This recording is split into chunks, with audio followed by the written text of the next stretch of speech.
Feche os olhos por um momento e preste atenção. Através do ruído do mundo moderno, do zumbido contínuo de notificações, vibrações e janelas pop-up em nossas telas de vidro, tente se lembrar de um som específico. É uma melodia simples, quase primitiva, monofônica. Algumas notas que, no final dos anos 1990 e início dos anos 2000, tornaram-se o hino não oficial de toda uma geração. Você conhece esse som. Você o ouviu em ônibus lotados, em salas de aula silenciosas, em escritórios, nas ruas das cidades à noite e durante os jantares em família. Esse som não anunciava apenas uma chamada recebida. Ele anunciava a presença de uma confiabilidade absoluta e inquestionável. Era o toque da Nokia. Naqueles anos, ter aquele pedaço de plástico pequeno e denso no bolso significava uma conexão com o mundo que parecia impossível de ser quebrada. Lembre-se da sensação física daquele dispositivo. O plástico liso e frio que se encaixava na palma da mão de forma tão natural, como se fosse uma extensão do seu próprio braço. Lembre-se do clique abafado e reconfortante dos botões de borracha. Escrevíamos mensagens às cegas, debaixo da carteira na escola, no bolso do casaco, caminhando, sabendo sem errar quantas vezes precisávamos pressionar a tecla 5 para obter a letra certa. Era uma memória muscular, costurada em toda uma camada da humanidade. E a bateria, as barras verdes na pequena tela monocromática pareciam eternas. Você podia viajar no fim de semana, esquecer o carregador e nem sequer sentir aquela leve pontada de pânico que nos domina hoje, quando o indicador do smartphone moderno cai abaixo dos 20%. A Nokia não era apenas um telefone, era o símbolo de uma era em que as coisas eram feitas para durar, e não para quebrar depois de um ano apenas para forçar uma nova compra. As lendas sobre a indestrutibilidade do modelo 3310 ainda vivem na internet em forma de centenas de piadas, mas por trás dessas piadas esconde-se uma profunda verdade psicológica. Nós confiávamos naquele pedaço de plástico. Se ele caísse no asfalto, desmontava-se em 3 partes: o corpo, a bateria e a tampa traseira. Você o montava de volta como um brinquedo de montar, ligava-o, e na tela apareciam novamente 2 mãos se estendendo uma para a outra. A metáfora perfeita do reencontro, a ilusão perfeita da eternidade. No início dos anos 2000, parecia que o império que havia construído esse mundo de conexão absoluta não poderia cair. Em 2007, a Nokia controlava quase metade de todo o mercado mundial de telefones celulares. Metade do planeta. Suas fábricas produziam centenas de milhões de dispositivos, suas cadeias logísticas abrangiam continentes e seus engenheiros eram considerados deuses intocáveis das telecomunicações. Eles eram mais do que apenas uma empresa. Para a Finlândia, um pequeno país nórdico com clima rigoroso e um povo silencioso, a Nokia era um orgulho nacional, um pilar econômico e a prova de que, no fim do mundo, era possível criar algo que conquistaria o planeta inteiro. Mas a história prova impiedosamente. Gigantes nunca caem com um único golpe vindo de fora. Suas muralhas não desmoronam sob o ataque de bárbaros. Gigantes morrem de uma podridão lenta e invisível por dentro. Eles morrem em escritórios estéreis de vidro e concreto, onde homens em ternos caros começam a acreditar que são eles que ditam as leis do universo. Eles morrem quando o medo do futuro se disfarça de cálculo corporativo frio. Esta não é uma história sobre tecnologia. A tecnologia é apenas o cenário. Esta é uma história sobre arrogância, sobre como a burocracia corporativa sufocou a inovação, como o medo de perder os superlucros de hoje forçou os executivos a fecharem os olhos para o amanhã. Porque se olharmos para os bastidores desse triunfo, se descermos aos laboratórios secretos da Nokia, anos antes de Steve Jobs subir ao palco com o primeiro iPhone, descobriremos algo chocante. Eles já tinham tudo, eles já seguravam o futuro nas mãos. Os engenheiros da Nokia criaram um protótipo de telefone com tela sensível ao toque, sem um único botão físico e com acesso à internet. Eles o levaram ao conselho de administração, esperando um triunfo, mas em vez disso encontraram o olhar frio de contadores e gerentes que pronunciaram a frase que se tornaria o epitáfio do maior império tecnológico. As pessoas sempre precisarão de botões. Essa tela sensível ao toque é muito cara para quebrar numa queda. Como uma empresa, cujo nome era sinônimo de progresso, se transformou em um dinossauro desajeitado, negando a queda de um meteoro. Quem exatamente apertou o botão de cancelar o futuro? E como milhares de trabalhadores, que acreditavam sinceramente em seu produto, acabaram na rua, vítimas da arrogância de algumas pessoas em salas de reunião em Helsinki? Para entender quão profunda e assustadora foi essa queda, precisamos voltar às origens, para o lugar onde não havia chips de silício nem torres de celular, onde cheirava a madeira recém-cortada, borracha úmida e trabalho humano pesado. Ano de 1865, Império Russo, Grão-Ducado da Finlândia. Nas margens do rio Nokianvirta, cercado por florestas densas e escuras, o engenheiro de Minas Fredrik Idestam constrói uma pequena fábrica de papel. O lugar é frio, severo e não perdoa fraquezas. A sobrevivência aqui exige o que os finlandeses chamam de sisu, resiliência, teimosia, a capacidade de continuar trabalhando mesmo quando as chances de sucesso parecem inexistentes. Foi essa palavra, esse espírito, que se tornou a base do que, 100 anos depois, se transformaria em um monstro tecnológico. O papel foi substituído pela borracha. No início do século XX, a empresa, que adotou o nome do rio onde estava localizada, Nokia, começou a fabricar galochas, botas de borracha e pneus de carro. Se você faz botas para o inverno finlandês, elas não têm o direito de vazar, devem ser confiáveis. Essa filosofia de confiabilidade, nascida nas oficinas onde cheirava a borracha queimada, migrou mais tarde para a produção de cabos. Os cabos da Nokia conectavam cidades, eram instalados no fundo de lagos congelados, suportavam cargas colossais. A empresa crescia, absorvendo novos setores como uma esponja. Tornou-se um conglomerado que produzia de tudo, de máscaras de gás a televisores, de papel higiênico a geradores de energia, mas o verdadeiro ponto de virada ocorreu nos anos 1980. A liderança da empresa, antecipando que a era da indústria pesada daria lugar à era da informação, fez uma aposta radical, quase insana, nas telecomunicações. Eles venderam suas fábricas de borracha e papel, cortaram seu passado para saltar no desconhecido. Foi um momento de coragem corporativa absoluta, um momento que a Nokia moderna, cega pelo sucesso, mais tarde perderia tragicamente. Em 1987, a Nokia lança o Mobira Cityman 900. Pesava quase 1 quilo e custava o mesmo que um carro usado. Mas quando Mikhail Gorbachev, estando em Helsinki, usou-o para ligar para Moscou, a foto do líder soviético com um enorme tijolo cinza na orelha rodou o mundo. Foi uma revolução. O telefone deixou de ser um aparelho preso por um fio à parede. Tornou-se um símbolo de liberdade, status, poder. E a Nokia percebeu que tinha nas mãos a chave para uma nova era da humanidade. Os anos 1990 chegaram. A era das comunicações móveis decolou a uma velocidade incrível. A Nokia apresentou o slogan que se tornaria um dos mais reconhecidos da história do marketing: Connecting People, conectando pessoas. E não era apenas uma frase publicitária vazia, era uma missão na qual os engenheiros nos laboratórios finlandeses acreditavam sinceramente. Eles não estavam apenas fazendo eletrônicos, estavam apagando as fronteiras entre cidades, países e continentes. Em 1998, a Nokia ultrapassou a Motorola e se tornou a maior fabricante de telefones celulares do mundo. Os números de seu crescimento impressionavam os financistas de Wall Street. A receita dobrava, triplicava. A Finlândia, um país de lenhadores e pescadores, de repente se tornou o Vale do Silício europeu. As fábricas da Nokia funcionavam 24 horas por dia. Em Salo, uma pequena cidade finlandesa que se transformou no centro de produção global, as linhas de montagem não paravam por um segundo. Milhares de pessoas de jaleco branco e pulseiras antiestáticas montavam microchips, testavam telas e embalavam caixas. Para eles, a Nokia era a mãe provedora. Trabalhar na fábrica da Nokia significava ter prestígio, um salário alto, o melhor seguro de saúde e a certeza absoluta do amanhã.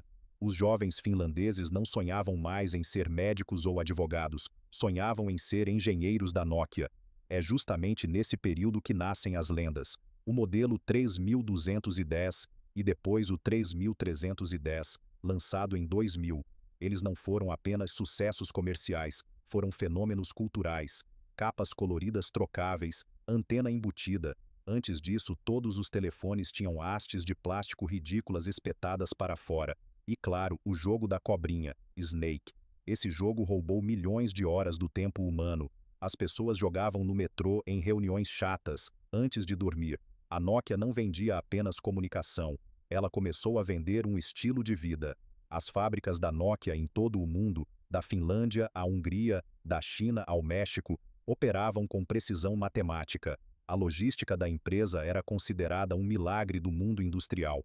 Eles podiam produzir um telefone na Ásia, entregá-lo na Europa e colocá-lo na prateleira da loja em questão de dias, mantendo margens de lucro com as quais os concorrentes só podiam sonhar. Eles controlavam os fornecedores, ditavam os preços dos componentes.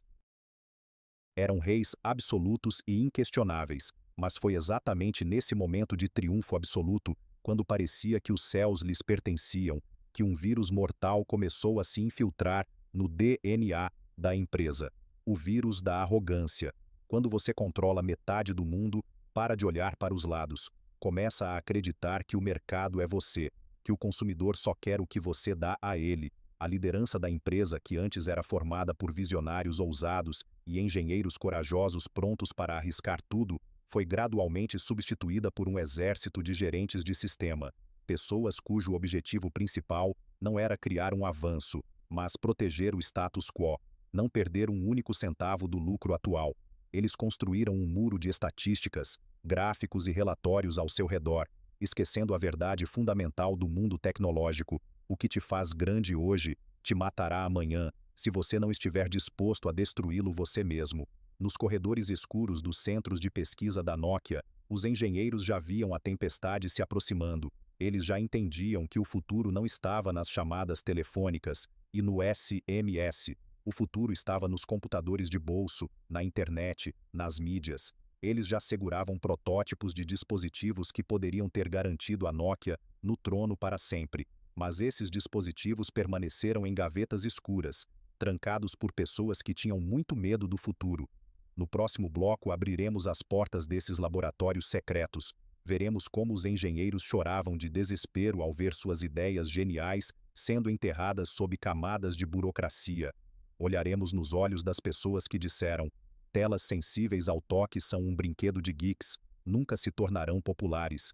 O império já começava a desmoronar, mas em seus salões ainda tocava a música do poder absoluto.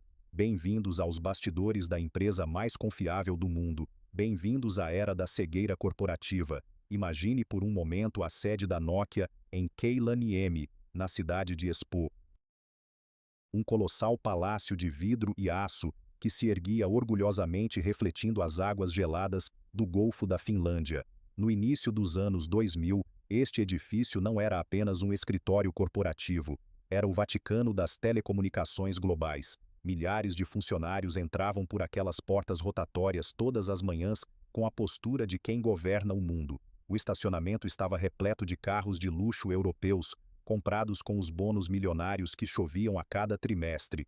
Tudo lá dentro respirava sucesso absoluto, estabilidade inabalável e uma riqueza que parecia infinita. Mas a arquitetura de vidro transparente escondia uma ironia trágica. Quanto mais transparente era o edifício por fora, mais opaca, densa e sufocante se tornava a cultura lá dentro. Quando uma empresa atinge o topo absoluto de sua indústria, uma mutação psicológica perigosa acontece. O foco deixa de ser como podemos mudar o mundo amanhã e passa a ser como podemos proteger o que ganhamos ontem.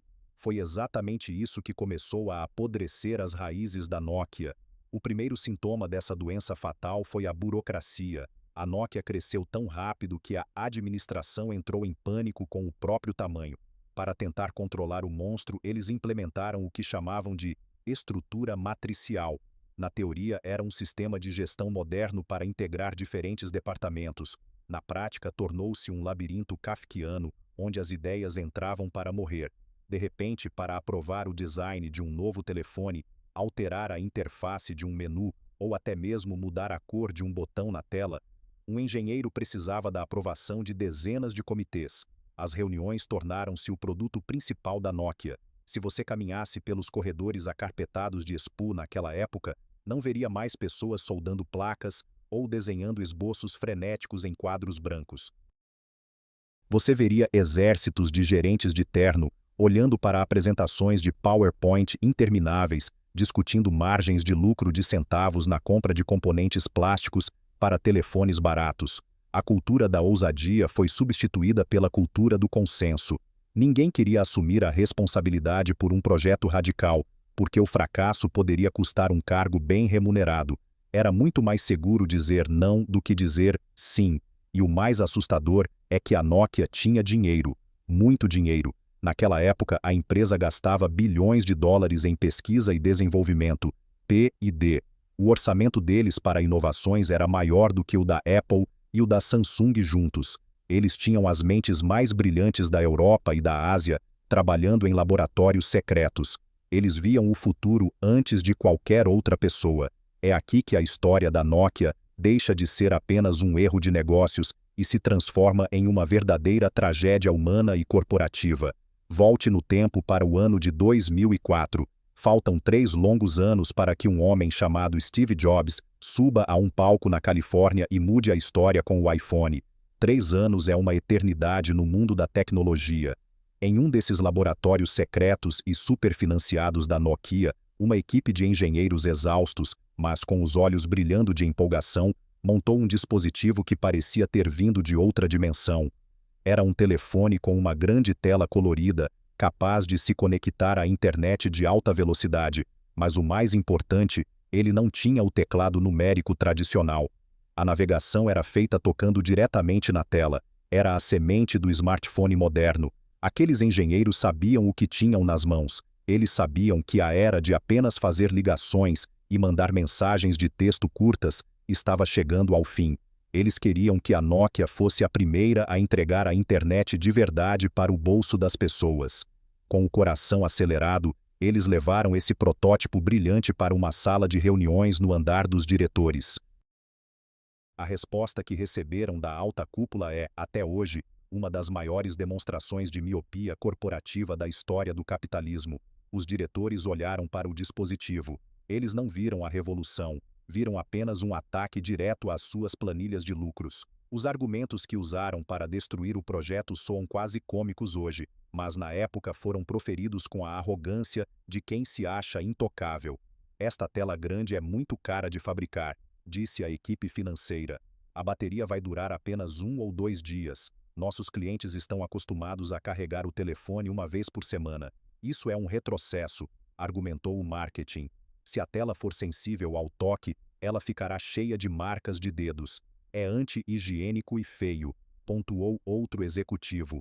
E o argumento final, o golpe de misericórdia, que revelava o profundo desconhecimento das mudanças culturais.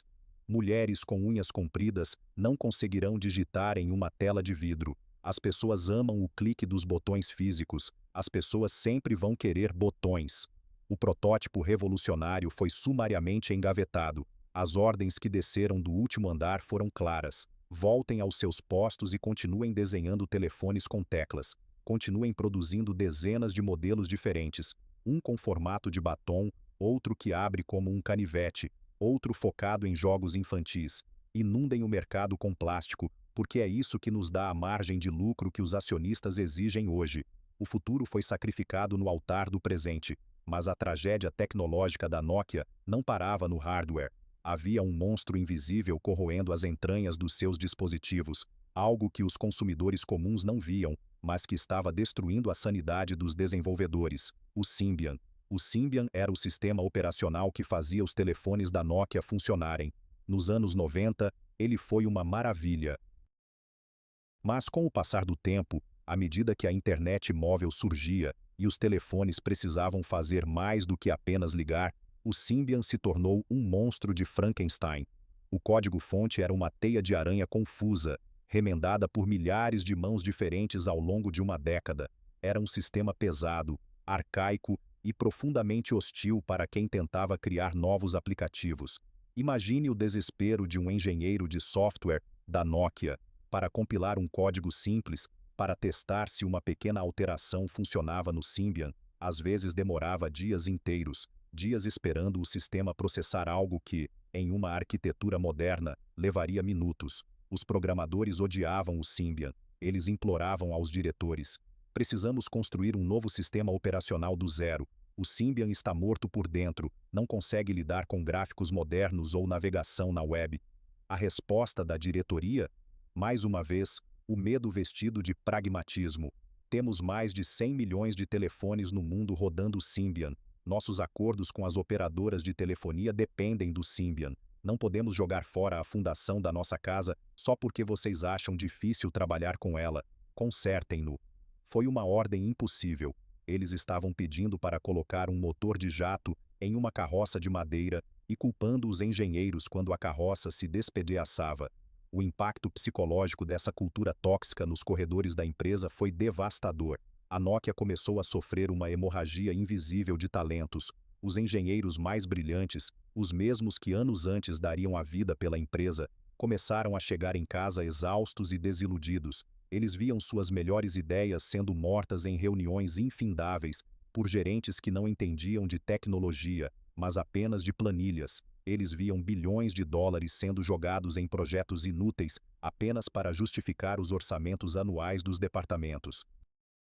Eles se sentiam prisioneiros em um navio gigantesco e luxuoso que estava navegando diretamente para um iceberg, com os capitães no convés superior bebendo champanhe e elogiando a velocidade da embarcação. Essa é a verdadeira face do fracasso da Nokia. Não foi a falta de recursos, não foi a falta de ideias, não foi a falta de profissionais geniais. A Nokia tinha em suas mãos os projetos dos smartphones modernos, tinha o mapa do tesouro e a pá para cavar. Mas a liderança escolheu jogar o mapa no fogo porque estava com preguiça de sair do sofá confortável que a dominação global havia lhes proporcionado. No Vale do Silício, os rumores sobre o que estava acontecendo na Finlândia começaram a circular. Enquanto a Nokia se perdia em uma guerra civil interna, afogada em formulários de aprovação e tentando salvar um sistema operacional moribundo, do outro lado do Oceano Atlântico, uma tempestade perfeita estava se formando. Uma empresa de computadores, liderada por um homem vestido com um suéter preto de gola alta, observava o mercado de celulares com uma mistura de desprezo e ambição. Eles não tinham a infraestrutura da Nokia, não tinham as fábricas, não tinham a experiência de décadas em radiofrequência, mas eles não tinham medo, e eles não tinham botões físicos a proteger. No próximo capítulo veremos o momento exato em que a bolha de vidro da Nokia foi estilhaçada em 1000 pedaços. Veremos a manhã chocante de janeiro de 2007, quando o mundo assistiu ao nascimento do iPhone. E mais terrível ainda, entraremos na mente dos diretores da Nokia nos dias seguintes a esse lançamento. Veremos a fase da negação absoluta, as risadas arrogantes e a trágica recusa em admitir que o mundo que eles conheciam e controlavam havia acabado de morrer diante de seus olhos. O gigante está prestes a receber o golpe fatal, mas ele ainda acha que é invencível. Marque esta data na história da humanidade, 9 de janeiro de 2007. Enquanto a neve cobria as ruas de Helsinki e os executivos da Nokia tomavam seus cafés quentes, envoltos na segurança de sua dominação global, a milhares de quilômetros de distância, sob os holofotes do Moscone Center, em São Francisco, a história mudava de direção. Um homem magro vestindo calças jeans e um suéter preto de gola alta caminhou até o centro de um palco escuro. O público prendeu a respiração. Com a calma de um ilusionista prestes a revelar seu maior truque, Steve Jobs anunciou que a Apple iria reinventar o telefone. Um iPod com controles por toque, um telefone celular revolucionário e um comunicador de internet inovador. Não são 3 dispositivos separados, é um único dispositivo, e nós o chamamos de iPhone. Naquele exato segundo, a tela gigante atrás de Jobs acendeu, mostrando um retângulo de vidro impecável, sem teclado físico, sem botões de plástico, sem caneta stylus, apenas uma tela que respondia ao toque dos dedos com uma fluidez mágica. Quando Jobs usou 2 dedos para dar zoom em uma fotografia, o famoso movimento de pinça, a plateia explodiu em aplausos ensurdecedores. Era cinético, era orgânico, era como tocar o futuro com as próprias mãos. O mundo inteiro sentiu o impacto. Mas como esse terremoto foi sentido no palácio de vidro da Nokia, em Espoo? Imagine a cena nas salas de reunião blindadas da diretoria finlandesa. Executivos de alto escalão, homens que construíram o maior império de hardware do planeta, reuniram-se para assistir às gravações da apresentação da Apple. O que aconteceu naquelas salas não foi um ataque de pânico. A tragédia foi exatamente o oposto. Não houve pânico algum. Houve apenas risos contidos, desdém e uma arrogância que beirava a cegueira clínica. Eles pediram aos seus engenheiros-chefes que fizessem uma dissecação impiedosa do aparelho da Apple. Para a mente de um executivo tradicional da Nokia, focado exclusivamente em hardware, o iPhone não era um milagre, era uma piada de mau gosto, um amontoado de falhas técnicas inaceitáveis. Não tem 3G, apontaram os diretores. A câmera é péssima, de apenas 2 megapixels, e não grava vídeos, disseram os chefes de produto. A bateria dura menos de um dia. Nossos clientes estão acostumados a ficar uma semana longe da tomada. Ninguém vai querer carregar o telefone todo dia, afirmaram os gerentes de marketing. Mas o argumento supremo, o escudo de ferro atrás do qual a liderança da Nokia se escondeu, foi o lendário teste de queda. Na Nokia, um telefone só ia para o mercado se sobrevivesse a quedas brutais no concreto sob temperaturas congelantes. Quando testaram o iPhone, o vidro da tela estilhaçou-se. Vejam, sorriram os executivos. É frágil. É um brinquedo para americanos ricos de escritórios acarpetados. O mundo real é duro, e o mundo real exige um Nokia. O conselho de administração da Nokia concluiu que a Apple era uma empresa de nicho, que venderia alguns milhões de dispositivos de luxo e desapareceria do mercado de telecomunicações. Eles não entenderam absolutamente nada. A Apple não havia construído um telefone celular. A Apple havia construído um computador de bolso permanentemente conectado à internet, disfarçado de telefone. E a revolução não estava no hardware frágil ou na bateria fraca. A revolução estava no software. O sistema operacional iOS era intuitivo, fluido, projetado para seres humanos, não para programadores. Ele transformava o uso da tecnologia em uma experiência emocional. Enquanto os diretores da Nokia riam, nas trincheiras mais profundas da empresa, os engenheiros de software não estavam rindo, eles estavam chorando. Quando os programadores da Nokia colocaram as mãos no primeiro iPhone importado secretamente para seus laboratórios, o silêncio tomou conta do ambiente. Eles deslizaram o dedo pela tela de vidro. Eles viram a lista de contatos rolar com uma inércia perfeita, como se obedecesse às leis da física no mundo real. Eles não viam os defeitos da câmera ou a falta de 3G. Eles viam um sistema operacional que estava anos-luz à frente de qualquer coisa que o laboratório finlandês pudesse sonhar. Em seguida, eles olharam para os monitores de seus computadores, onde linhas e mais linhas do arcaico código do Symbian os encaravam de volta. O choque de realidade foi brutal. Eles sabiam que adaptar o Symbian, um sistema construído para teclas direcionais e botões físicos, para responder ao toque fluido da mesma forma que o iPhone seria, como tentar ensinar um dinossauro a dançar balé. Era impossível. O núcleo do sistema estava podre, mas eles não podiam dizer isso aos seus chefes. A cultura do medo havia engessado a verdade. Quem dissesse, nós perdemos, precisamos começar do zero, seria demitido ou realocado. Então, eles engoliram em seco e começaram a maquiar um cadáver, colando pedaços de código de toque sobre a velha interface do Symbian. E aqui chegamos à ilusão de ótica mais letal da história corporativa, o motivo pelo qual a negação da Nokia durou tanto tempo e foi tão profunda. Você poderia pensar que as vendas da Nokia começaram a despencar no dia seguinte ao lançamento do iPhone, mas não foi isso que aconteceu. Em 2007 e 2008, a Nokia viveu seus melhores anos financeiros. Eles venderam quase $500 milhão de telefones. Suas ações atingiram picos históricos. Suas receitas eram monumentais. Como isso era possível? Porque o mundo é vasto. Enquanto os ricos em Nova York, Londres e Tóquio faziam fila nas portas das lojas da Apple para comprar o primeiro iPhone, bilhões de pessoas na Índia, na África, no interior da China e na América Latina ainda precisavam do seu primeiro celular básico. Eles não queriam internet, queriam apenas uma lanterna, bateria duradoura e um teclado numérico confiável. A Nokia estava inundando os mercados emergentes com telefones baratos. Os caminhões saíam das fábricas carregados. O dinheiro entrava como uma avalanche. Essa montanha de dinheiro foi a pior coisa que poderia ter acontecido à Nokia. Ela serviu como o analgésico perfeito para uma doença terminal. Quando os críticos apontavam para a Apple, os diretores da Nokia apontavam para seus balanços financeiros. Como podemos estar errados se nunca ganhamos tanto dinheiro? A Apple tem apenas 2% do mercado global. Nós temos quase 50%. Nós somos os reis. Foi o canto do cisne, o brilho ofuscante de uma estrela que já está morta, mas cuja luz ainda viaja pelo espaço até atingir os nossos olhos. A Nokia estava viva nas planilhas, mas estava tecnologicamente e culturalmente morta. Eles não perceberam que as regras do jogo haviam mudado para sempre. O campo de batalha não era mais quem produzia o plástico mais resistente ou quem tinha a melhor antena.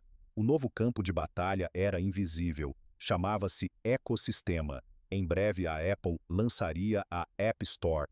De repente, milhões de desenvolvedores em todo o mundo começariam a criar aplicativos para o iPhone. O telefone se tornaria um console de jogos, um mapa GPS, um nível de carpinteiro, um instrumento musical.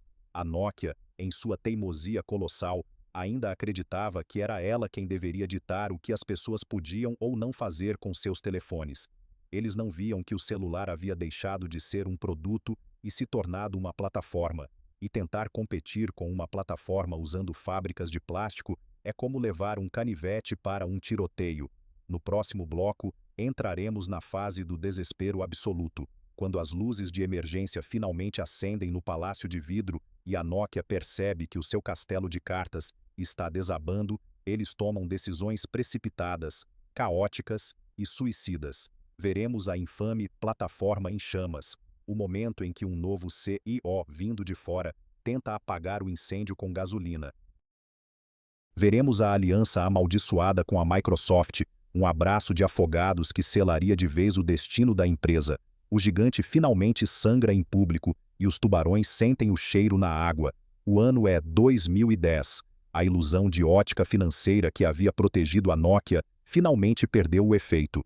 A anestesia passou, e a dor da realidade atingiu o palácio de vidro em Espoo com a força de um furacão. O iPhone já não era mais uma piada de nicho, ele havia devorado todo o lucro do mercado de telefones premium.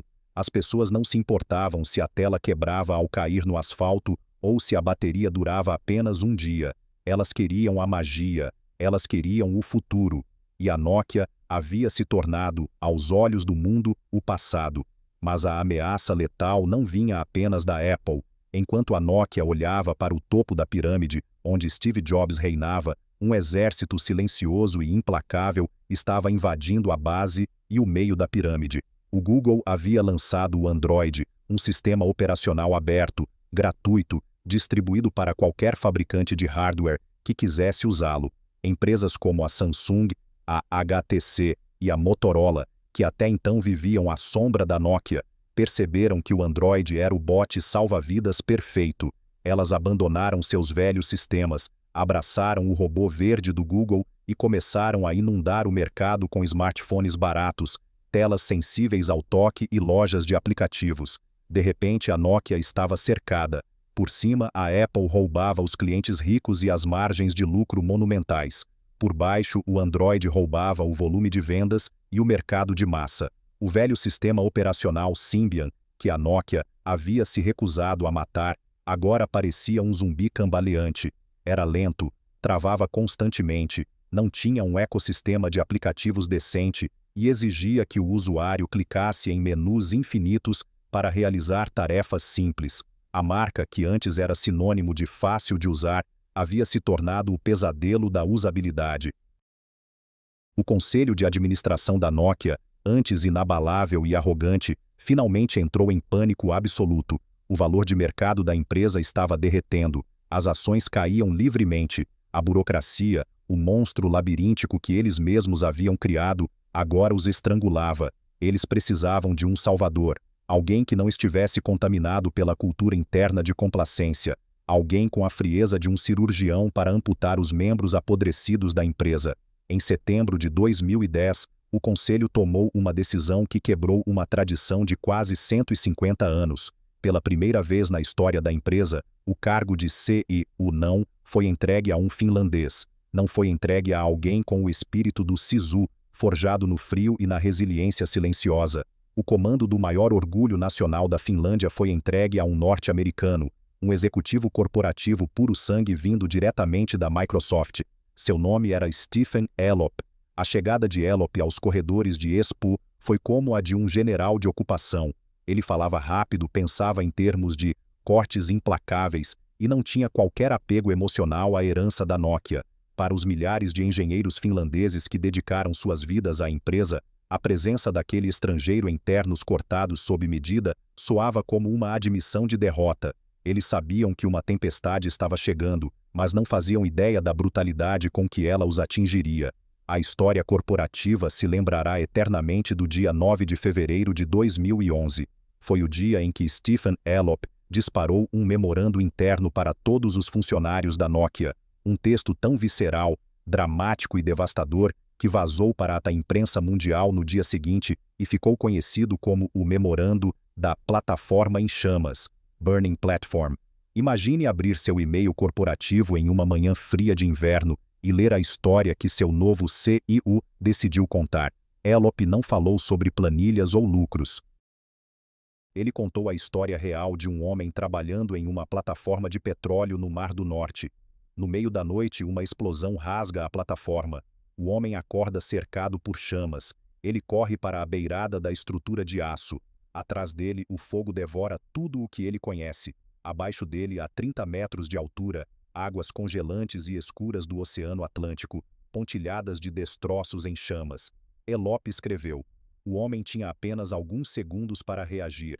Ele podia ficar na plataforma e, inevitavelmente, ser consumido pelo fogo, ou ele podia pular na água escura, congelante e incerta. O homem pulou. Ele escolheu a incerteza do mar porque a plataforma onde estava havia se tornado uma armadilha mortal. E ele sobreviveu. O golpe final do memorando atingiu a alma da empresa. Nós também estamos parados sobre uma plataforma em chamas. A Nokia, nossa plataforma, está queimando. Temos múltiplos focos de incêndio. A Apple mudou o jogo. O Android roubou nosso mercado. Nós ficamos para trás, deixamos as tendências passarem e perdemos tempo. Precisamos pular. O memorando foi um choque elétrico. Era brilhante do ponto de vista literário, mas suicida do ponto de vista de negócios.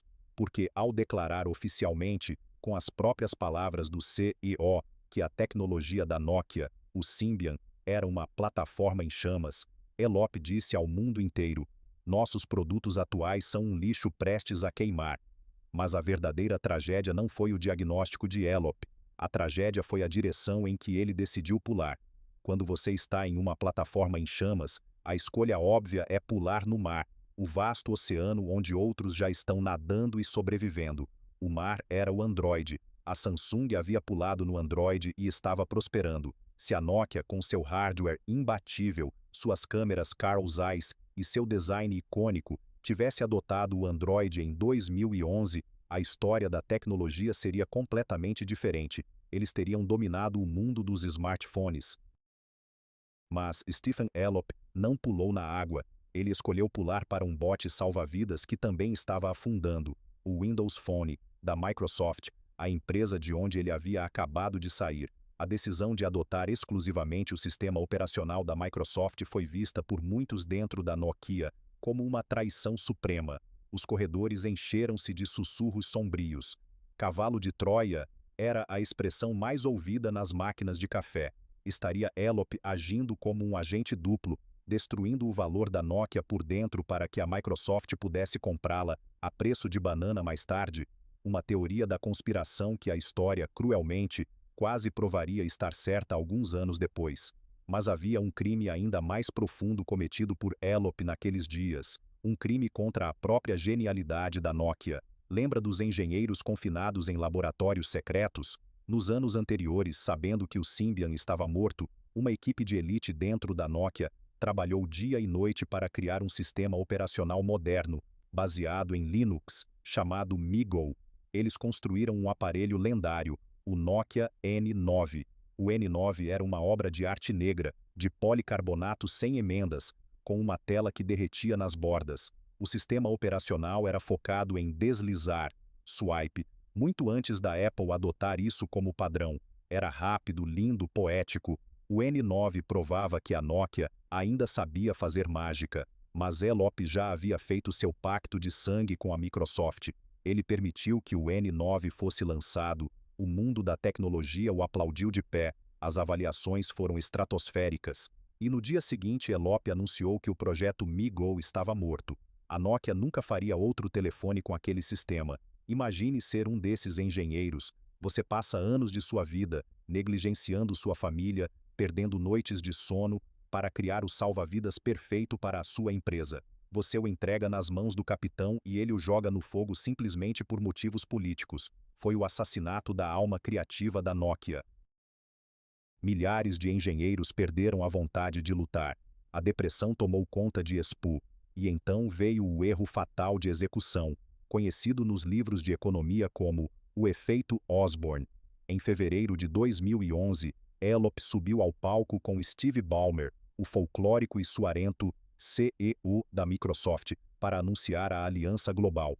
Elop disse ao mundo que a Nokia estava abandonando o Symbian para focar no Windows Phone. Havia apenas um problema monumental. A Nokia ainda não tinha nenhum telefone com Windows pronto para vender. A estimativa era de que levariam pelo menos 9 meses até o primeiro lançamento. 9 meses. No mercado de tecnologia, isso é uma era glacial. Elop havia acabado de dizer ao mundo que o sistema atual da Nokia era lixo, mas não tinha nada para oferecer no lugar. Qual foi o resultado? A reação óbvia do mercado. O consumidor pensou: por que eu vou comprar um telefone Nokia hoje, se o próprio presidente da empresa diz que o sistema operacional está morto e obsoleto? As vendas da Nokia colapsaram instantaneamente. Não caíram, elas despencaram de um penhasco. As operadoras de telefonia cancelaram pedidos de bilhões de dólares. As lojas físicas esconderam os telefones da Nokia nas prateleiras inferiores porque ninguém mais queria comprá-los. A plataforma em chamas, de Elop, havia se tornado uma profecia autorrealizável. Ele mesmo havia acendido o fósforo, derramado a gasolina e trancado as portas de emergência. Nos laboratórios finlandeses, o ritmo frenético foi substituído por um silêncio fúnebre. As cartas de demissão em massa começaram a ser impressas. Fábricas gigantescas e outrora orgulhosas ao redor do mundo, que antes não paravam nem no Natal, começaram a desligar suas máquinas. O gigante estava de joelhos, sangrando em praça pública, esperando desesperadamente que os novos telefones com Windows Phone ficassem prontos antes que o dinheiro acabasse por completo. A Nokia, que um dia havia sido o sinônimo de conexão absoluta e invencibilidade técnica, agora era refém de uma empresa de software americana que nunca havia entendido o mercado de celulares. Foi um abraço de afogados no meio de uma tempestade perfeita. No próximo bloco desceremos aos últimos círculos do inferno corporativo. Veremos a chegada dos coloridos aparelhos Lumia, a tentativa desesperada de convencer o mundo de que azulejos dinâmicos em uma tela eram melhores que o iPhone. Veremos as campanhas de marketing milionárias que mascaravam o pânico absoluto dos bastidores e o exato momento em que o mercado consumidor proferiu seu veredito final, frio e sem misericórdia. A Nokia que nós amávamos não existe mais. Preparem-se para assistir aos últimos suspiros da marca que um dia esteve no bolso de todos nós, antes de ser vendida em pedaços no leilão mais humilhante da história da tecnologia. Novembro de 2011. Após meses de uma agonia silenciosa, onde as prateleiras das lojas ao redor do mundo foram esvaziadas dos velhos modelos Symbian e o dinheiro da empresa evaporava a um ritmo aterrorizante, a Nokia finalmente estava pronta para mostrar ao mundo o seu bote salva-vidas. Sob as luzes de um evento colossal em Londres, Stephen Elop subiu ao palco para revelar o fruto da aliança com a Microsoft, o Nokia Lumia 800. Se você olhasse apenas para o aparelho físico, poderia jurar que a Nokia estava prestes a recuperar sua coroa. O Lumia 800 era, indiscutivelmente, uma obra de arte da engenharia industrial. Esqueça o plástico barato dos primeiros Androids ou a fragilidade do vidro do iPhone. Os designers finlandeses, mesmo trabalhando sob a pressão do colapso iminente, esculpiram o aparelho em um bloco único de policarbonato colorido. Ele não era pintado, o material era colorido em sua essência, o que significava que, se arranhasse, a cor continuaria a mesma. A tela de vidro curvo derretia perfeitamente nas bordas do corpo vibrante, em tons de ciano, magenta e preto fosco. Ele parecia um artefato alienígena, sólido, elegante e inegavelmente premium. Nas mãos o Lumia sentia-se como o auge da velha promessa da Nokia. Durabilidade absoluta combinada com design impecável. A engenharia de hardware da empresa não havia morrido. Ela ainda era possivelmente a melhor do mundo. E ao ligar a tela, o sistema Windows Phone se apresentava com uma estética brutalista e minimalista. Em vez das fileiras estáticas de ícones do iPhone, a tela inicial do Lumia era composta pelos famosos Live Tiles, azulejos dinâmicos, quadrados e retângulos que giravam, pulsavam e mostravam informações em tempo real, a foto do seu amigo que acabou de postar algo, a previsão do tempo mudando, o número de e-mails não lidos. A Microsoft e a Nokia estavam gritando para o mercado: nós não somos uma cópia do iPhone, nós não somos um Android genérico, nós somos a terceira via, nós somos o futuro. A máquina de marketing foi ligada com uma força brutal. A Microsoft injetou bilhões de dólares na campanha. Em Londres eles fecharam praças inteiras, contrataram o DJ Deadmau5 para tocar em um palco colossal e projetaram animações 4D nas fachadas de edifícios históricos. O mundo inteiro foi bombardeado por outdoors, comerciais de TV e anúncios na internet com as cores neon dos Lumias. Era uma demonstração de força esmagadora, uma tentativa de comprar o amor do consumidor na força bruta do dinheiro. Mas, sob as luzes estroboscópicas e a música eletrônica pulsante, escondia-se uma realidade aterrorizante. O Lumia 800 não era um salvador, era um belíssimo cadáver de policarbonato. A tragédia do ecossistema Windows Phone não estava no design do aparelho, nem na fluidez da tela inicial. A tragédia estava naquilo que os engenheiros chamam de App Gap, o abismo dos aplicativos. Imagine comprar uma mansão espetacular, com a arquitetura mais deslumbrante que você já viu. As portas são de madeira maciça, as janelas oferecem vistas para o oceano, o acabamento é perfeito, mas ao entrar na mansão, você descobre que não há encanamento, não há eletricidade e não há estradas que levem até ela. Você tem uma casa linda, mas não pode viver nela. Essa era exatamente a experiência de comprar um Nokia Lumia em 2012. O consumidor médio via as propagandas, entrava na loja, apaixonava-se pelo design colorido, comprava o aparelho e ia para casa. Ao ligar o telefone, a primeira coisa que um jovem de 20 anos fazia era procurar seus aplicativos favoritos. E a resposta da loja de aplicativos do Windows era um vazio sepulcral. Onde está o aplicativo oficial do YouTube? Não existe, porque o Google se recusou a fazê-lo para a plataforma rival. Onde está o Instagram? A febre global de compartilhamento de fotos? Não existe. Onde está o WhatsApp? Se existisse, era uma versão cheia de falhas e atrasos. Onde estão os jogos que meus amigos estão jogando no iPhone? Não existem. Foi nesse momento que a Nokia descobriu a lição mais cruel da economia moderna de tecnologia. Os consumidores não compram plástico e vidro. Eles compram acesso às suas redes sociais, às suas comunidades e aos seus hábitos digitais.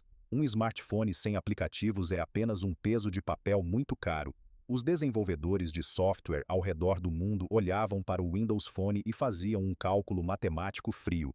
Por que eu vou gastar meses do meu tempo e dinheiro programando um aplicativo para um sistema operacional que tem apenas 3% ou 4% do mercado mundial, quando eu posso programar para o iOS ou para o Android, que juntos têm 95%? Era o ciclo da morte. Sem aplicativos, os consumidores não compravam o telefone. E sem consumidores comprando o telefone, os desenvolvedores não faziam os aplicativos. O desespero nos escritórios da Nokia e da Microsoft atingiu níveis humilhantes. A Microsoft chegou a pagar milhões de dólares do próprio bolso para empresas terceirizadas construírem versões genéricas e não oficiais de aplicativos famosos, apenas para que a loja não parecesse uma cidade fantasma. Eles imploravam aos desenvolvedores, mas o veredito das ruas já havia sido dado.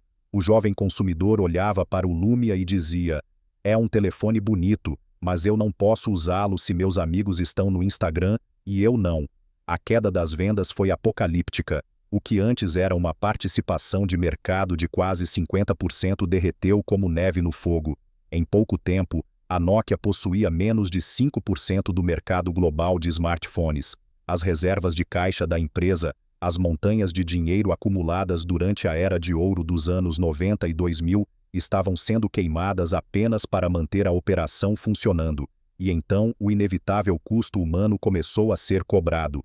Nós sempre falamos de corporações como se fossem entidades abstratas, compostas apenas por logotipos e gráficos de ações. Mas as corporações são feitas de carne, osso, suor e memórias. Na Finlândia, a Nokia não era apenas uma empresa, era a espinha dorsal da economia nacional. Houve um tempo em que a Nokia representava impressionantes 4% do produto interno bruto, PIB, de todo o país e mais de 20% das exportações finlandesas. Eles eram o estado de bem-estar social em forma corporativa. Quando o abismo financeiro se abriu, Stephen Elop começou a balançar o machado das demissões em massa. Dezenas de milhares de trabalhadores foram sumariamente demitidos ao redor do mundo. Mas o golpe mais profundo e doloroso ocorreu na cidade de Salo, na Finlândia. A fábrica de Salo era o coração pulsante da manufatura europeia. Foi lá que os modelos mais icônicos, como o 3310, ganharam vida. Gerações de famílias trabalharam naquelas linhas de montagem. Pais ensinaram filhos a soldar placas de circuito. Durante décadas, os moradores de Salo construíram suas vidas, compraram suas casas e planejaram suas aposentadorias com a certeza absoluta de que a fábrica da Nokia estaria lá para sempre. Em 2012, a ordem de fechamento chegou. Imagine o último dia de operação na fábrica de Salo. O zumbido perpétuo das esteiras transportadoras silenciou. As luzes brancas e frias dos pavilhões industriais refletiam apenas corredores vazios. Homens e mulheres que dedicaram 25 anos de suas vidas à empresa esvaziavam seus armários de metal, guardando uniformes azuis em caixas de papelão. Muitos não conseguiam conter as lágrimas. Eles não choravam apenas pelo salário perdido, eles choravam pela perda de uma identidade. O orgulho nacional havia sido esmagado pela incompetência de diretores que jogavam golfe em clubes exclusivos enquanto o chão de fábrica desmoronava. A cidade de Salo mergulhou em uma depressão econômica instantânea. O desemprego disparou. Lojas locais fecharam. Os imóveis perderam valor. A mesma empresa que ergueu a cidade agora a deixava para morrer, abandonada sob o frio escandinavo, vítima de uma arrogância corporativa que os operários jamais endossaram, mas pela qual estavam pagando o preço final. O sangramento financeiro da Nokia tornou-se insustentável. No início de 2013, o conselho de administração olhou para o abismo e percebeu que, se continuassem naquele ritmo, a empresa entraria em falência total em questão de meses. O orgulho já não importava mais. A independência já não importava. Eles precisavam de alguém para comprar a divisão de telefones antes que as luzes se apagassem definitivamente. E como abutres circulando um animal moribundo, a Microsoft estava lá para dar o bote final. Em 3 de setembro de 2013, o mundo da tecnologia acordou com uma das notícias mais melancólicas e chocantes da década. Em uma conferência de imprensa sombria, foi anunciado que a Microsoft estava comprando toda a divisão de dispositivos e serviços, a divisão de telefonia móvel, da Nokia. O preço, 7,2 bilhões de dólares. Para um leigo, 7,2 bilhões parece muito dinheiro, mas no contexto do mercado de tecnologia, foi uma humilhação cósmica. Apenas 5 anos antes, a Nokia era avaliada em mais de 100 bilhões de dólares. No seu auge histórico em 2000, chegou a valer assombrosos 300 bilhões de dólares. Agora, a divisão que construiu o mundo moderno estava sendo vendida por um valor menor do que a Microsoft pagou pelo Skype, 8,5 bilhões. A Nokia estava sendo liquidada a preço de banana podre. A imagem que ficará para sempre gravada na memória coletiva daquele dia trágico não foram as assinaturas nos contratos. Foi a imagem da conferência de imprensa, onde o então CEO e herdeiro de uma cultura devastada, ao anunciar a venda com os olhos marejados, pronunciou uma das frases mais dolorosas já ditas por um executivo na história dos negócios. Em lágrimas, tentando justificar o injustificável diante dos repórteres, ele disse: "Nós não fizemos nada de errado, mas de alguma forma, nós perdemos." Essa frase ecoou pelo mundo. Ela resumia a cegueira letal da empresa. Eles realmente acreditavam que não haviam feito nada de errado. Eles fabricavam bons aparelhos, testavam a qualidade, mantinham as fábricas funcionando, mas eles perderam porque fazer o certo no mundo da tecnologia significa destruir o passado para abraçar o futuro. E a Nokia tentou proteger o passado até o último segundo. E quanto a Stephen Elop, o homem que escreveu o memorando da plataforma em chamas e forçou o casamento fatal com a Microsoft, como prêmio por orquestrar a venda e destruir a independência da maior empresa da Finlândia, Elop recebeu um bônus contratual de transição, o valor, cerca de 25 milhões de dólares. Ele pegou seu bônus astronômico, arrumou suas malas e voltou para a sede da Microsoft em Redmond, reassumindo um cargo de alto escalão sob a tutela de Steve Ballmer. Para os operários finlandeses nas filas de desemprego, a teoria do cavalo de Troia havia se confirmado. O forasteiro havia entrado, incendiado a casa, forçado a venda dos escombros para a sua antiga empresa e saído pela porta da frente carregando malas de dinheiro. A raiva e a sensação de traição nacional foram tão intensas que políticos finlandeses exigiram publicamente que Elop devolvesse o dinheiro. A resposta dele? Um frio e silencioso não. A transação foi concluída. A marca Nokia desapareceria dos smartphones. As icônicas letras azuis NOKIA, que um dia estiveram em bilhões de bolsos e uniram a humanidade, agora seriam substituídas pelo logo quadrado do Windows. A Microsoft assumiu as fábricas, as patentes e os milhares de funcionários restantes, acreditando que poderia ressuscitar os mortos com o peso do seu próprio capital. Mas o destino é um roteirista cruel. O que a Microsoft comprou não foi um trampolim para o sucesso móvel. O que eles compraram foi um túmulo extremamente caro. No próximo bloco entraremos no epílogo sangrento dessa aquisição. Veremos como a Microsoft triturou o que restava do espírito da Nokia em um moedor de carne burocrático, demitindo as mesmas pessoas que prometeu proteger. Veremos o fim definitivo e patético do Windows Phone, e como a marca outrora orgulhosa foi licenciada e transformada em um fantasma, colada em aparelhos Android genéricos apenas para explorar a nostalgia de consumidores que ainda se lembravam do som daquela velha melodia monofônica. O império caiu, mas a profanação do seu cadáver estava apenas começando. Abril de 2014. A tinta dos contratos secou. A transação de 7,2 bilhões de dólares foi finalmente concluída, e a divisão de dispositivos móveis da Nokia deixou legalmente de ser uma entidade finlandesa. Ela agora pertencia ao império da Microsoft, com sede em Redmond, no estado de Washington. Para os executivos americanos, liderados na época por Steve Ballmer, a aquisição parecia uma jogada de mestre no papel. Eles acreditavam que, ao comprar a capacidade de fabricação da Nokia e integrá-la ao seu próprio software, poderiam replicar o modelo da Apple, controlar tanto o hardware quanto o sistema operacional. Eles achavam que o dinheiro infinito da Microsoft poderia dobrar a realidade do mercado, mas a realidade é imune à arrogância. O primeiro golpe não foi financeiro, foi um golpe direto na alma de uma nação. Imagine a manhã fria e cinzenta na cidade de Espoo, na Finlândia. Caminhões com guindastes gigantescos estacionaram em frente ao colossal palácio de vidro em Keilaniemi, o edifício que durante quase 2 décadas foi o coração pulsante das telecomunicações globais. Trabalhadores com capacetes e cintos de segurança subiram até o topo da fachada. Lentamente, com o zumbido mecânico das ferramentas, eles começaram a desparafusar as gigantescas letras azuis que formavam a palavra Nokia.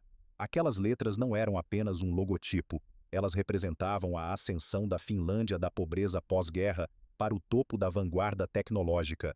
Elas representavam o suor de gerações. Quando a última letra foi removida e baixada para o chão, deixando manchas fantasmagóricas no vidro escuro do edifício, o silêncio que se abateu sobre os funcionários que assistiam à cena do lado de fora foi sepulcral. Minutos depois, um novo logotipo, branco, estéril e estrangeiro, foi erguido em seu lugar. Microsoft. O apagamento geográfico e cultural havia começado, mas o verdadeiro banho de sangue estava prestes a acontecer nas planilhas. Quando a Microsoft engoliu a Nokia, ela absorveu cerca de 25 mil funcionários ao redor do mundo. Engenheiros, designers, operários de fábrica, especialistas em logística. A promessa oficial vendida durante a aquisição era de sinergia. A Microsoft precisava do talento da Nokia para construir os futuros telefones Lumia. Disseram aos trabalhadores finlandeses que eles estavam seguros, que agora faziam parte de uma família ainda maior e mais rica. Foi a última e talvez a mais cruel ilusão dessa história. Meses após a conclusão do negócio, a liderança da Microsoft mudou. Steve Ballmer, o homem que gritou e suou nos palcos defendendo o Windows Phone, renunciou. O conselho nomeou Satya Nadella como o novo CEO. Nadella era um homem brilhante focado em computação em nuvem, inteligência artificial e serviços corporativos. Ele olhou para a divisão de telefones celulares, olhou para a fatia de mercado de 3% do Windows Phone, olhou para os bilhões de dólares que estavam sendo incinerados trimestralmente para manter fábricas abertas, e tomou uma decisão de uma frieza clínica e absoluta. Nadella não tinha apego emocional a telefones coloridos de policarbonato. Ele não se importava com a herança da Nokia. Para ele, a aquisição orquestrada por seu antecessor era uma ferida aberta que estava sangrando o capital da Microsoft. E um cirurgião não hesita em amputar um membro necrosado. Em julho de 2014, apenas alguns meses após prometer segurança aos trabalhadores da Nokia, a Microsoft anunciou a maior demissão em massa de toda a sua história corporativa. 18 mil pessoas foram sumariamente demitidas. 18 mil pais e mães de família, jovens engenheiros brilhantes e operários veteranos, perderam seus meios de subsistência de uma só vez. A esmagadora maioria desses cortes, cerca de 12.500 vagas, recaiu diretamente sobre os ex-funcionários da Nokia. O machado desceu impiedosamente sobre a Europa e a Ásia. Centros de pesquisa e desenvolvimento na Finlândia, que abrigavam as mentes que um dia inventaram o conceito de smartphone moderno, foram esvaziados em questão de dias. Fábricas na Hungria e na China foram fechadas. Diferente do memorando poético e dramático de Stephen Elop sobre a plataforma em chamas, o e-mail de demissão de Satya Nadella foi escrito na linguagem estéril, corporativa e desumanizada de Wall Street. Ele falou sobre realinhamento estratégico, otimização de portfólio e foco em nuvem. Não houve metáforas sobre sobrevivência. Houve apenas a lâmina fria do capitalismo, ceifando o legado de uma empresa centenária para proteger os dividendos dos acionistas em Seattle.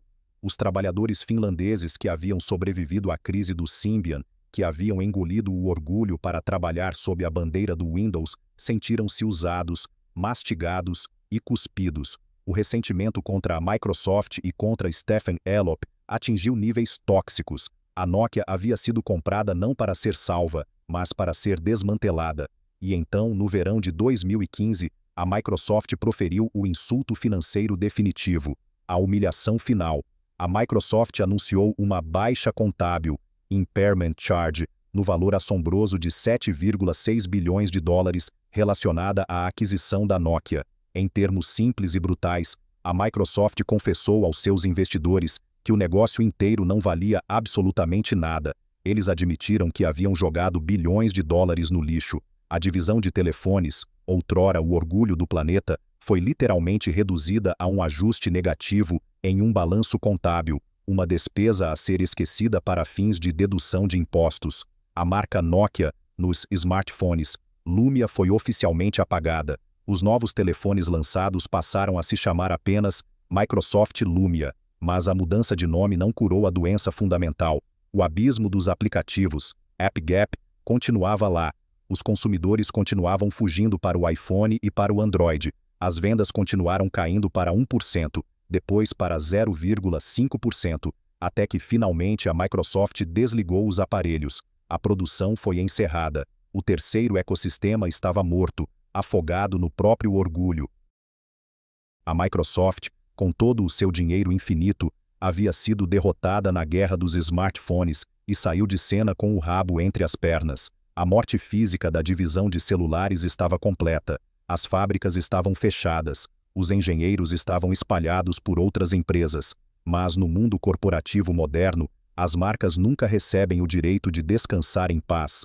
Quando um império cai, sempre há saqueadores dispostos a cavar os escombros em busca de qualquer coisa que ainda possa ser vendida.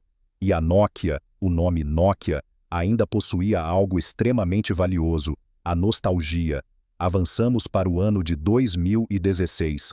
Um grupo de ex-executivos da Nokia, homens que sentiam o gosto amargo da derrota, reuniu-se para tentar um milagre melancólico. Eles fundaram uma nova empresa na Finlândia, ironicamente sediada bem em frente aos antigos laboratórios da Nokia, chamada HMD Global.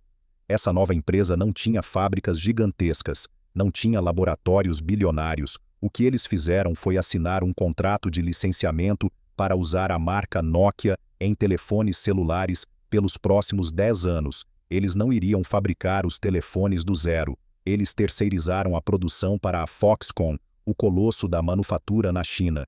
E no movimento mais ironicamente doloroso de toda esta saga, eles finalmente tomaram a decisão que a Nokia deveria ter tomado em 2010. A HMD Global lançou smartphones Nokia rodando o sistema operacional Android. Imagine a dor de um antigo engenheiro da Nokia assistindo a isso. Se o conselho de administração tivesse deixado o orgulho de lado e adotado o Android 6 anos antes, a Nokia poderia ter sido a Samsung. Eles poderiam ter dominado o mundo com seu hardware invencível, aliado ao ecossistema do Google. Mas agora, em 2017 e anos seguintes, adotar o Android já não era uma jogada de gênio, era uma admissão de irrelevância. A nova Nokia, da HMD Global, não era a Nokia que o mundo conhecia. Era um fantasma, era necromancia corporativa. Eles pegaram o cadáver de uma marca amada, vestiram-no com as roupas do Android e o desfilaram diante de uma multidão faminta por nostalgia. Eles lançaram telefones genéricos de gama média, competindo por centavos contra marcas chinesas ferozes como Xiaomi, Motorola e Oppo. Para extrair cada gota de emoção do consumidor, a HMD apelou para o golpe mais baixo do marketing. Eles relançaram o lendário Nokia 3310. Eles fizeram um telefone de plástico colorido, com teclado numérico e o jogo da cobrinha, tentando vender a ilusão de que os bons e velhos tempos haviam voltado. A imprensa de tecnologia enlouqueceu. Os vídeos do novo 3310 viralizaram na internet. Milhares de pessoas compraram o aparelho como uma piada retrô ou um telefone de emergência. Mas um truque de mágica nostálgico não reconstrói um império. Você pode comprar um logotipo, mas não pode comprar a alma que o habitava. O consumidor pegava esses novos smartphones Nokia com Android e, embora fossem aparelhos decentes, faltava algo. Faltava o peso da inovação. Faltava a genialidade da câmera Carl Zeiss autêntica. Faltava o laboratório secreto que um dia sonhou em colocar a internet no bolso do mundo antes de todos os outros. A marca que antes ditava o ritmo da humanidade agora se contentava em ser uma opção ok nas prateleiras inferiores dos supermercados, sobrevivendo das memórias de pessoas com mais de 30 anos que lembravam do toque polifônico de sua juventude. Hoje, a verdadeira empresa Nokia original ainda existe, mas ela não fabrica telefones. Ela recuou para as sombras da infraestrutura corporativa. Ela fabrica redes 5G, antenas de telecomunicações, equipamentos pesados para operadoras e roteadores gigantescos. Voltou a ser uma empresa de negócios entre empresas. B2B, rica, estável e invisível para o consumidor comum. Ironicamente, a Nokia sobreviveu retornando às suas raízes, fabricando os cabos invisíveis que conectam o mundo, enquanto deixou as telas de vidro que seguramos em nossas mãos para as empresas que tiveram a coragem de enxergar o futuro. No próximo e último bloco desta trágica jornada, faremos a autópsia final do gigante. Não falaremos mais de megabytes, planilhas ou sistemas operacionais. Vamos focar nas feridas profundas que essa história deixa para todos nós. Quais são as lições sombrias que a queda da Nokia ensina a cada empresário, a cada trabalhador e a cada consumidor? Por que o sucesso absoluto é a droga mais perigosa que uma organização pode consumir?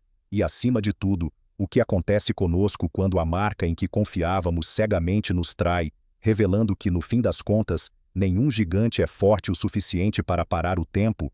Preparem-se para o encerramento desta odisseia, onde o toque clássico da Nokia ecoa pela última vez, desaparecendo no silêncio da obsolescência. Chegamos ao fim da linha. quando caminhamos pelos corredores virtuais do grande cemitério corporativo da história humana, passamos por lápides de impérios que um dia pareceram eternos. Vimos a Kodak ser enterrada sob a avalanche da fotografia digital que ela mesma inventou. Vimos a Singer sucumbir ao peso de suas próprias fábricas envelhecidas. Mas o túmulo da Nokia, exige um momento de silêncio mais profundo, porque a queda deste gigante escandinavo não foi provocada por um erro de cálculo financeiro ou por uma crise econômica global. A queda da Nokia foi um suicídio institucional, uma tragédia grega escrita com linhas de código e planilhas de lucros. Fazer a autópsia desse colapso é olhar para o espelho mais escuro do mundo dos negócios. O que os bisturis da história nos revelam quando abrimos o peito dessa corporação morta? Quais são as lições manchadas de sangue que a Nokia deixa como herança maldita para qualquer pessoa que ouse construir um império? A primeira e mais letal lição é esta: o sucesso absoluto não é um prêmio, é um anestésico. É a droga mais perigosa que uma organização pode consumir. Quando a Nokia conquistou 50% do planeta, quando seus lucros quebravam recordes ano após ano e suas fábricas cuspiam milhões de aparelhos por semana, um silêncio complacente desceu sobre a diretoria em Expo. O sucesso cria a ilusão de invulnerabilidade. Quando você vence todas as batalhas, você para de afiar a espada. Você começa a acreditar que o mundo funciona de acordo com as suas regras.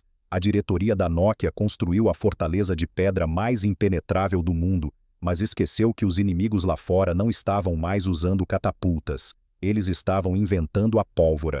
A transição que ocorreu nos anos 2000 foi fatal.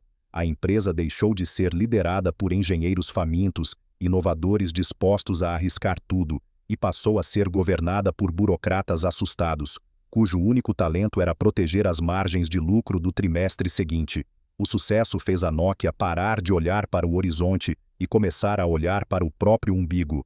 A segunda lição é a ironia colossal da falsa durabilidade. A Nokia passou décadas orgulhando-se de fabricar os telefones físicos mais resistentes da Terra. O modelo 3310 sobreviveu a quedas de prédios, foi atropelado por carros, mergulhado na água e continuava funcionando.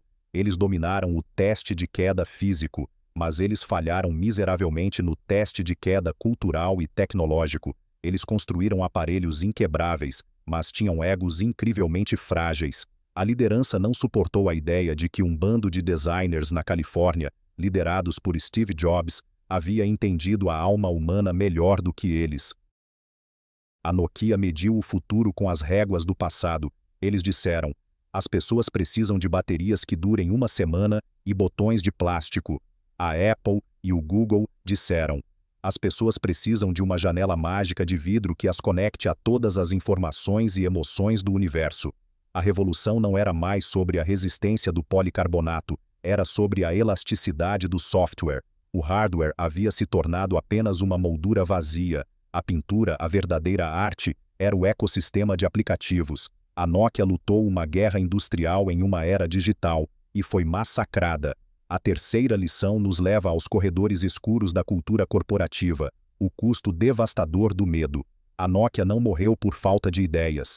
Como vimos, os engenheiros finlandeses haviam inventado telas sensíveis ao toque anos antes do iPhone. Eles criaram sistemas operacionais brilhantes baseados em gestos, como o MeGo, mas a empresa havia cultivado um ecossistema de medo tão tóxico que a verdade se tornou um ato de insubordinação. Imagine o terror psicológico de um gerente de nível médio que sabe que o sistema Symbian está podre, mas que precisa apresentar um relatório otimista aos vice-presidentes para não perder o emprego. Ninguém queria ser o mensageiro do apocalipse, e quando uma corporação silencia as vozes dissonantes, quando ela pune aqueles que dizem: nós estamos errados, precisamos mudar a rota, ela se tranca em um submarino afundando, onde todos fingem que a água entrando pelos dutos de ventilação é apenas uma leve brisa marítima. A burocracia foi a corda que a Nokia usou para se enforcar lentamente, mas ao final de toda essa análise clínica, não podemos esquecer o fator humano. O verdadeiro custo dessa tragédia não se mede nos gráficos vermelhos de Wall Street. O custo real foi pago nas cozinhas das famílias em Salo, na Finlândia, e em fábricas fechadas de Cluj, na Romênia, a Chennai, na Índia. Foram pais e mães de família sentados à mesa, tentando explicar aos filhos que a fábrica eterna, o lugar que prometeu cuidar deles até a aposentadoria, estava fechando as portas para sempre. A Nokia nos ensina uma verdade amarga sobre o capitalismo moderno. As corporações exigem lealdade absoluta de seus trabalhadores. Elas pedem que você doe seu tempo, sua energia e suas melhores ideias para a família corporativa. Mas quando o barco começa a afundar por causa da incompetência dos capitães, a primeira coisa que é jogada ao mar para aliviar o peso não são os executivos, são os operários e os engenheiros das trincheiras. Stephen Elop destruiu o legado de uma nação, incendiou a plataforma e saiu com um bônus de 25 milhões de dólares. Os trabalhadores de Salo saíram com caixas de papelão e formulários de seguro-desemprego. O abismo entre quem toma a decisão errada e quem paga por ela nunca foi tão graficamente exposto. E por que tudo isso importa para nós do lado de cada tela? Por que a queda de uma empresa finlandesa de telefonia celular evoca um sentimento tão estranho de perda e melancolia? Porque a Nokia não era apenas uma empresa que nos vendia produtos. Para muitos de nós, a Nokia foi a entidade que nos ensinou a nos conectar. Foi através daquelas teclas de borracha que enviamos a nossa primeira mensagem de texto apaixonada na adolescência. Foi olhando para aquelas pequenas telas monocromáticas que recebemos a notícia de um nascimento, de um novo emprego ou o choro distante de uma perda. Nós confiávamos cegamente naqueles aparelhos. Eles estavam conosco em nossos bolsos, testemunhas silenciosas das nossas vidas. A queda da Nokia doeu porque foi como assistir a um velho amigo de infância, forte, confiável, inquebrável, fracassar brutalmente na tentativa de se adaptar à vida adulta. O mundo mudou rápido demais, e o nosso velho herói ficou para trás, confuso, orgulhoso e isolado, até desaparecer. Ela nos confronta com a nossa própria mortalidade tecnológica. A ilusão foi quebrada. Se o gigante invencível que conectou a humanidade pôde ser apagado da face da Terra em menos de meia década, então nada do que usamos hoje, nenhuma marca de maçã mordida, nenhum motor de busca gigante, está verdadeiramente a salvo da foice do tempo e da inovação. O logotipo branco no alto do palácio de vidro mudou. O mundo seguiu em frente. Bilhões de pessoas agora deslizam os dedos em telas infinitas, presas a algoritmos de dopamina, sem se lembrar dos dias em que um telefone exigia ser tratado como uma ferramenta, e não como um vício inescapável. Feche os olhos, uma última vez. Afaste os sons do presente. Tente buscar na sua memória o som mais comum daquela era que já não existe. O toque clássico, a melodia inconfundível. Imagine esse toque ecoando agora, solitário, no meio de um enorme galpão de fábrica escuro, abandonado e frio, nas margens de um lago congelado na Finlândia. O telefone toca na escuridão. O som reverbera nas paredes de tijolos e nas máquinas enferrujadas. Ele toca uma, duas, três vezes, mas não há mais ninguém lá para atender. O império caiu. A linha foi cortada para sempre. Nós choramos a queda do gigante de vidro na Finlândia, mas a verdadeira escala da destruição causada pela arrogância da Nokia não se limitou às fronteiras da Escandinávia. Para entender o verdadeiro custo humano do colapso de uma megacorporação, precisamos desviar o olhar dos escritórios acarpetados de Helsinki e olhar para o chão de fábrica global. Porque, muito antes de o iPhone decretar a morte tecnológica da Nokia, a empresa já havia começado a vender a sua alma em nome da redução de custos e da ganância corporativa.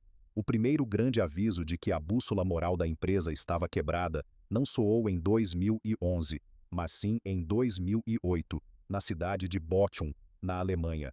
Bochum era o orgulho industrial da Nokia no centro da Europa.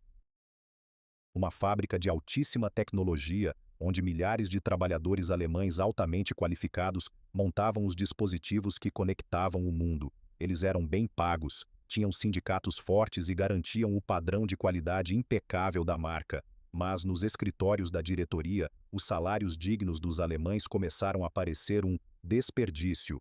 Por que pagar o padrão europeu ocidental se, a poucas horas de voo dali, no leste europeu, o desespero econômico aceitava salários de fome?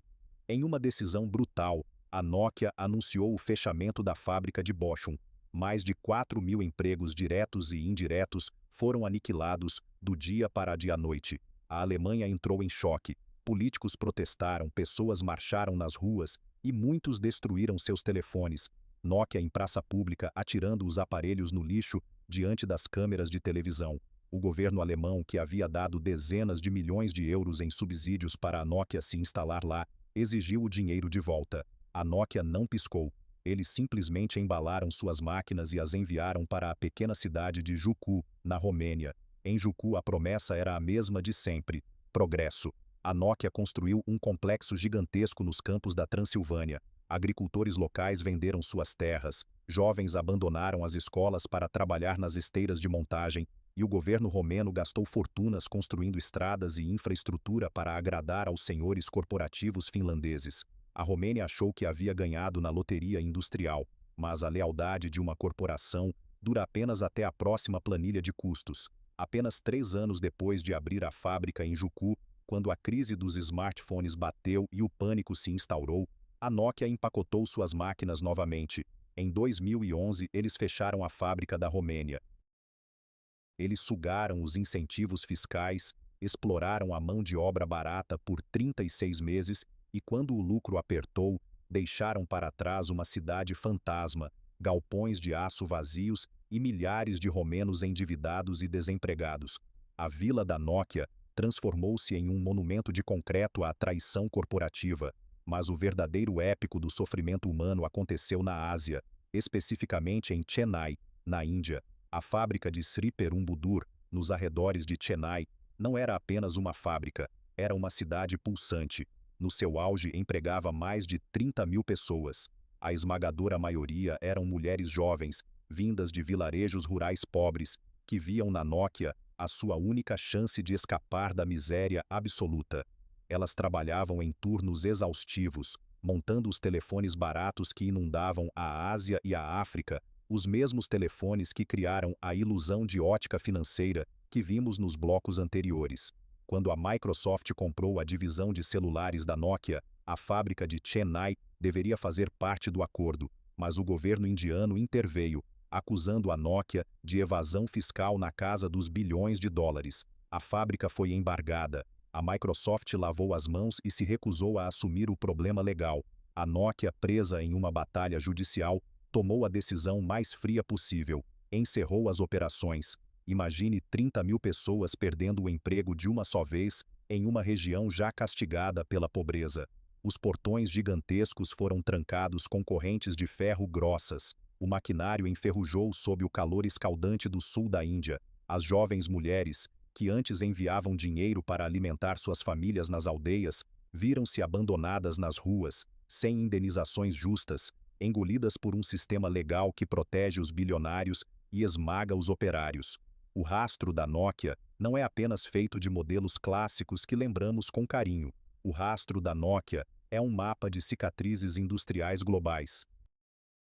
De Salo, na Finlândia, a Bochum, na Alemanha, de Jucu, na Romênia, a Chennai, na Índia. Eles construíram um império sobre as costas da classe trabalhadora mundial, migrando como gafanhotos de país em busca da mão de obra mais desesperada.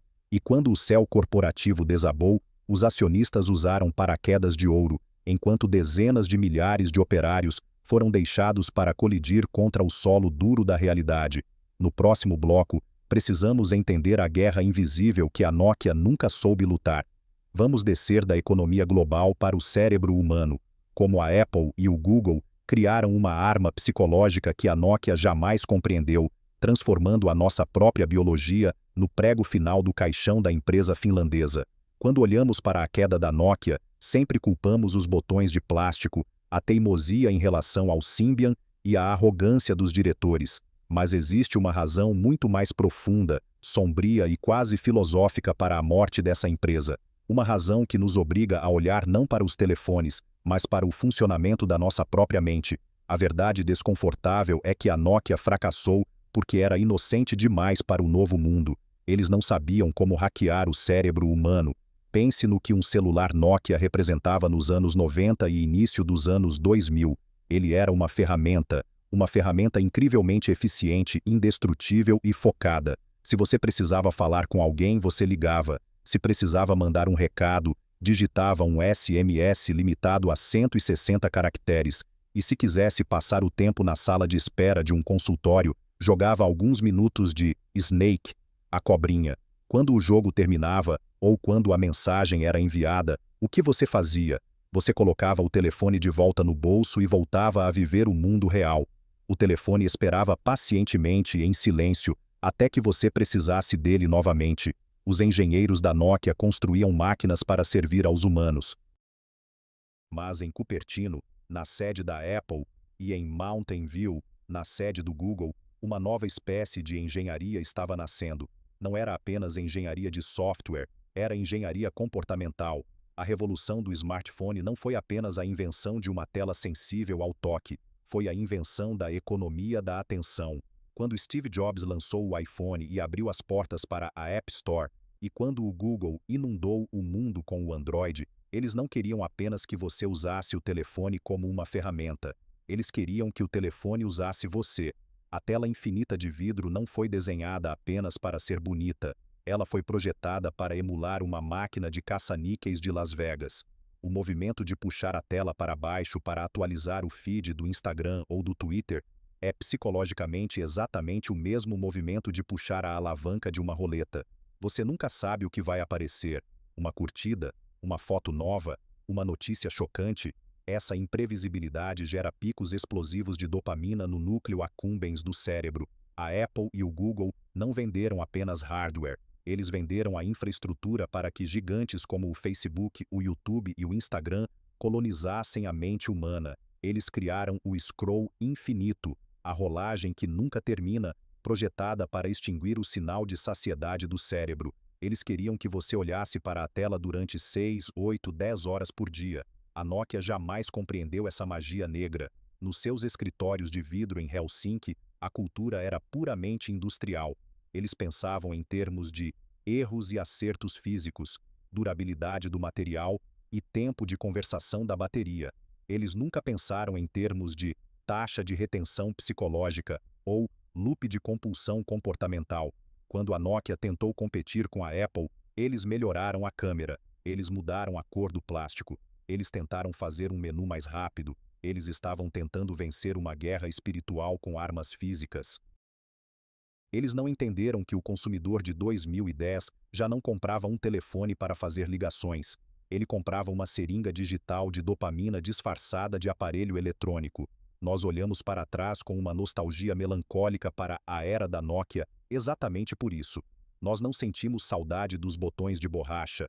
Nós sentimos saudade da liberdade que aquele telefone nos dava. Nós sentimos saudade de uma época em que a tecnologia nos servia, em vez de nos escravizar. A Nokia morreu porque era uma relíquia de um mundo onde a atenção humana ainda pertencia aos próprios humanos, e não a algoritmos desenhados para roubá-la.